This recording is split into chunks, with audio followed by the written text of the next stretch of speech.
Yesu nashimwe. Yesu nashimwe cyane. Amaje ku mazina nitwa Ndayishimiye Francine. Hama nagira nshinga intahe ingene Imana yankijije.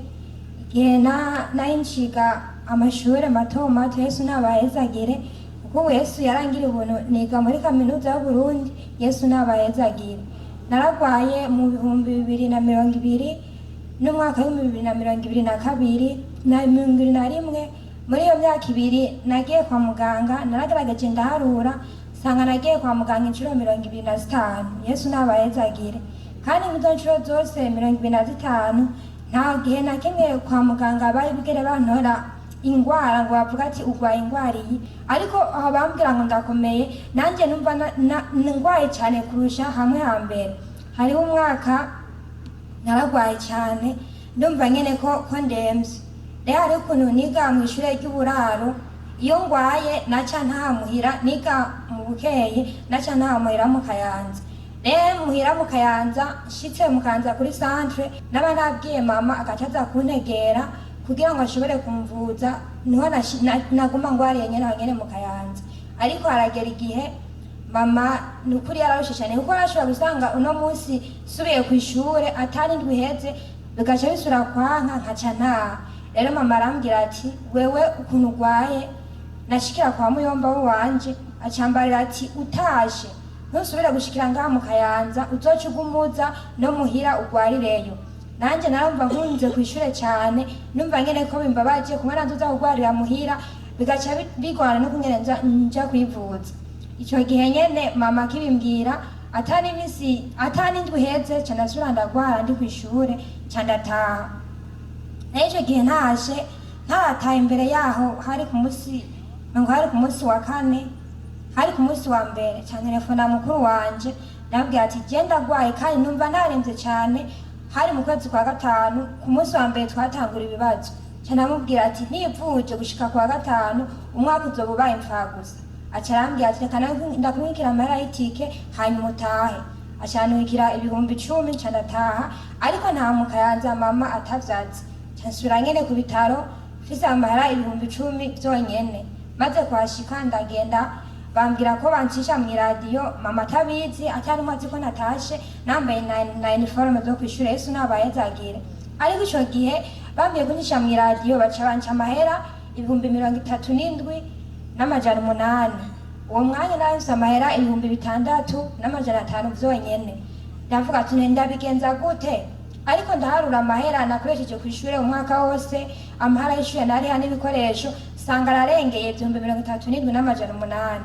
Candasohoka ku bitaro ncamvuga ati reka nsubire telefone wa mukuru wanje, niyumva na umwaka ntawumaze ntaza hava nshavurira ngo nahise imigabo yo guheba amashure.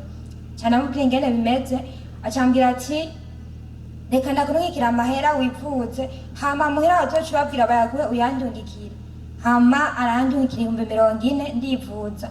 Rengiye ayo 37 n'amajana 8 byo kuncisha mu radio byonyene, nta n'umuti n'umwe bampa. Uwo mwanya ndaba ngaho ndi umuntu umwe na mama atazi ko ndi kwa muganga, ariko ndavuga ati nta kundi ndi bugire.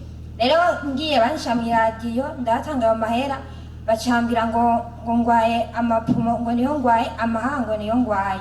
Canagenda gutora imiti, ariko mu mutima ndavuga ati mana amahera je ntanze ni menshi.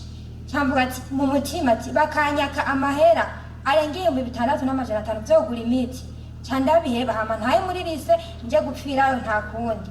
Uwo mwanya nyene ngiye ahantu bagira imiti, umuganga aratangara cyane acavuga ati we aya mahera uza kugura imiti ni menshi cyane. Ariko ndashimiye Imana ingene yabigenjeje. Imana iramvugira aho hantu ata muntu numwe yari kumvugira. Ayo mahera barayansubiza, niyo miti barayimpa, iyo bari bafise barayimpa kuri gusa. Ivyo ndabishimiye Imana cyane. Hama ico gihe nyene uwo munsi nyene amahera bacambwira tuzogaruka kuwa mbere tubisubiremo. Ngiye babisubiremo, hari kuntu mvuyeyo ahantu nashike bacambwira ati we kugwaye amapumo bakaba atakina kimwe bakubujije, urasubiraho kwa muganga ubaze neza. Candasubirayo uwo muganga nahasanze ndogota acambwira ati wewe ntangwara ni Mufise urakomeye. Nanje ndababara cyane ndavuga ati nenga mana bigenda gute? Hama ngiye gutora amahera ndataha. Nkirenga umuryango w'ibitaro candaremba cyane, hamwe numva ko ngwaye ukuntu babare numva bwari burengeye uko nahora numva ngwaye. Ndavuga none Mana ndaremvye, mama sindi umubwire nta muntu n'umwe tareye ico baciza. Numva nosuzuma umutima wanje kuko navuga ati ahangiye gupfa, abaganga bambwiye ko nkomeye ariko nanje ndaremvye kuko nabona mu Kayanza atabindi bitaro bihari nashobora kujamo. Rero uwo mwanya nyene ico nakoze mu mutima ca ndasenga, numva amashimwe navuga ati Mana ndagushimiye ko biguhimbaye ko mpfa. Wabonye yuko bikwiye yuko je ntaza gupfa nawe muhira ngo basigare barira amahera n'umuntu. Ati wabonye yuko igikwiye je nopfa hama amahera yabo muhira ukayabasubiza kuko numva yuko ubwanje burangiye. Numva ati reka nsuzume umutima wanje ko ata muntu n'umwe mfitiye ideni ahantu hose. Je numva aho ngeza numva ari amahoro, numva nyenezerewe gupfa. Ndavuga ati gusa navuga ati Mana aho nariko ndasengera mw'ibarabara ti gusa rero ikintu kimwe sinja kwindirira muhira, ngiye kwindirira kw'ishure baza nabo kuntora ikiziga ndi kw'ishure. Ariko nashima Imana yarangiriye ubuntu, yaranyihanganiye sinapfuye n'amashuri narabandarije Yesu nabahezagira. Aho nyene sinahapfa nyene ngo nkire ngo bihere kuko naguma ngo arumva mu myaka 25 aragiye mu kwezi naje kwa muganga akarenga kabiri. Nasubiye gutaha nyene muhira, ubundi umwaka ukurikira narasubiye nyene naho nyene ndagwara ndaremba ndataha. Ntashe muhira ico gihe ndagwara nyene ndumva ko ndemvye cyane. Namaze iminsi 3 ndi mu nzu ntigera nje hanze, kandi iyo minsi 3 sinigera nsinzira ngo mare nk'amasahane haba mu joro haba ku murango. Rero ico gihe ndumva yuko ndushe cyane, ndyamye karota mbona ibintu biguma binyirukako navyuka numva narushe cyane. Ico gihe nta muntu umwe yabimenya kuko aha nabandi jenyene nubwo twatse kumwe n'umuntu yabimenya. Ariko ko umunsi ugira gatatu ndaryama ari mwijoro nkuko nyene bisanzwe. Rero mbona wa muntu mbona aho undi muntu aje ndamubona wewe. Nabona yari je ndi kumwe n'umuntu w'umumama, ariko mbona umuntu aje atwirukako afise imbugita, nabona ari umupanga ukarishe hose. Ico gihe mbonye uwo muntu je naciye mfukama hasi, mu matwari turi kumwe acariruka wa muntu acamwirukako. Amaze kumwirukako nange ca ndiruka, ariko maze kwiruka yaciye aba wa mama acayirukako jewe. Nabona turi ahantu turiko turiruka, nabona tugira nk'ahantu hariho nk'urwo rusengero, nkabona mva hejuru ngwa hasi, hari igihe nagwa nubamye nkansubira nkiruka cyane.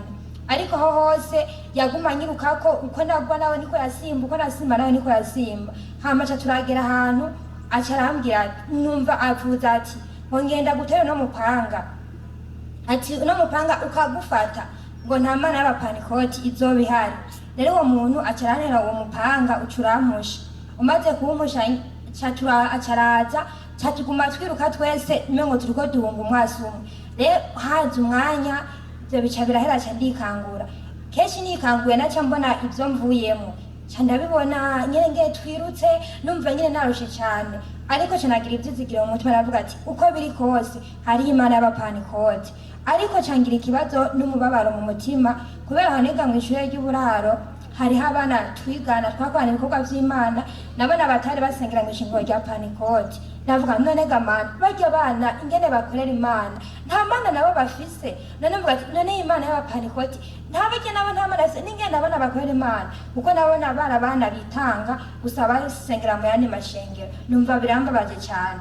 Uwo mwanya camera ngaho numva nyene mfise ikibazo cyo kumenya ngo umupentekôte ni umuntu ameze gute, uko numva bimbabaje cyane.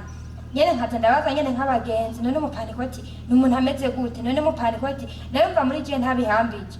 Ariko ico gihe nyene ndabaza n'abakozi b'Imana, abantu bamwe baca barahapfura baranasigara, nyene ndabitahura ko umupentekôte aba ari umuntu aba afise mpwemu yera. Yesu nabahezagira. Rero maze kumva ko umupentekôte ari umuntu aba afise mpwemu yera, naciye ndema mu mutima ndavuga ati Mana barya bana nabo uzobahe mpwemu yera, hama nabaje mu mugo w'Abapentekôte hama bazoje mw'ijuru. Ico gihe cose ndashimira Imana ukuntu yabanye nanje. Aha abavyeyi ntibari kunkamara yo kuza baramvuza kuko harageraho nawe nyene mbona ko ndabaye Yesu nabahezagira. Ariko ndashimira Imana cyane ukuntu yankijije, kuko ico gihe nibuka mu gukira uwo mwaka niga muri pedagogique ya gatatu, nari mwihangene natashe ndyamye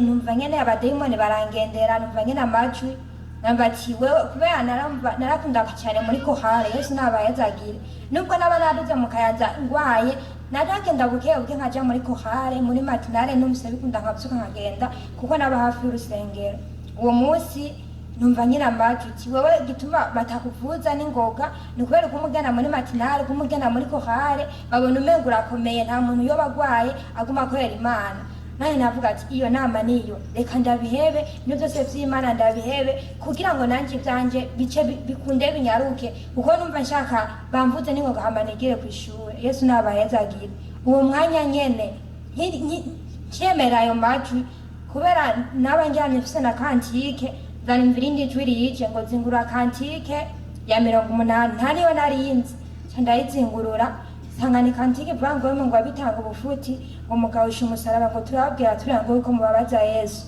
rero hari igitero inge tukiraba ngo ni igitero ca kabiri ico gitero nico cangeze ahantu ndavuga ati aha nta wundi ni jewe nyene kuko havuga amajambo y'abantu baba baretse ibintu by'ubugingo budashira bakabugura n'inyama ariko ngiye kurabanje sanga iyo nyama si yindi n'uyu mubiri wanje sanga ubwo bugingo nabwo ndiko ndaheba nijuru ridashira Yesu nabayazagire hano hariho igitero ca gatatu kija kivuga ngo oyemwe ngo abaretse igihugu ngo cuzuye amata n'ubuki nk'uko mukumiranye vuba ngo musubiye mu Egiputa Yesu nadutabara haravuga ngo yemwe abavuga inkurumbi z'igihugu c'Isiyoni ngo ivyo mwitamananiza bishobokera abizeye ico gitero niki ca kabiri vuga ngo yemwe abaretse ubugingo mukabugura n'inyama aho izoborera ngo mbega muzokuraho inyunguki rero kino gitero ca kabiri nico navuze ati none aba bantu baretse ubugingo bakabugura n'inyama ni bande cyane mvuga ubwoba bwinshi aha nari mu cumba jenyene vuga ati Mana aha nta n'uwundi ni jewe nyene uwo mwanya candigaya mu mutima ndavuga ati Mana jaha ndasavye umbabarire nzoguma ngenda gusenga uko bivyari bisanzwe no muri kohari ndashimiye Imana cyane ukuntu yakima ino kantike ikirandemesha mw'izo ngwara zanje hama no munsi ikaba yarangiriye ubuntu nkaba narakize ahabu narakize kuko ico gihe coco ntivyakunda ko niruka ariko ubu ndashobora kwiruka Yesu nabayazagire hari n'igihe niyo ndavyibutse ndanumva ndiko ndagana nyaruka ndanumva no kongeza vitesse Yesu nabayazagire ndashimiye Imana cyane ukuntu yabigenjeje ikanyiza kuko ico gihe umuntu yengene yaciye anjana kwa muganga sinavuga ngo ni imiti hambaye bampaye kuko nagiye kwa muganga nkaho naho nagiye kwivura naho nivurizako hama ubu narakize Yesu nabayazagire ndashimiye Imana cyane ukuntu yangiriye neza hama ico gihe maze kumva ibintu vya Pentecôte Yesu naye nabitahuye cyane ariko ndashimiye Imana yuko nanje nabayemo Yesu nabayazagire hama duhiganirwe kurondera Pentecôte yo mu mutima ntituba abantu bo mw'Ishengero rya Pentecôte kuko kuba mw'Ishengero rya Pentecôte utari mu Pentecôte birababaje kandi birarusha ariko umuntu wese asenge dusenge Imana turabe aba Pentecôte pana abantu tureke kuba abantu bo mw'Ishengero rya Pentecôte Yesu nabayazagire Mwami Yesu ndagushimiye kugira neza kwawe ndagushimiye kuri Imana imeze neza ndagushimiye kuri Imana ikiza ndagushimiye kuri Imana aho abavyeyi b'umuntu badashobora kuba aho abagenzi b'umuntu badashobora kuba aho inshuti z'umuntu zidashobora kuba wowe yuko aba ugacuvugira umuntu bigaca bigenda neza nishikara kutugira neza na cyane cyane mwino myaka yanyu mutwe kuba Pentecôte mu mutima asigaye Yesu Kristo ushikara kudutegurira ubwami nawe ushikara kutugira abana bawe nk'uko ugomba papa uzobukoze dusabye ivyo vyinshi vyo tubere biduhe izina ryawe ryera Yesu Kristo tubisavyemo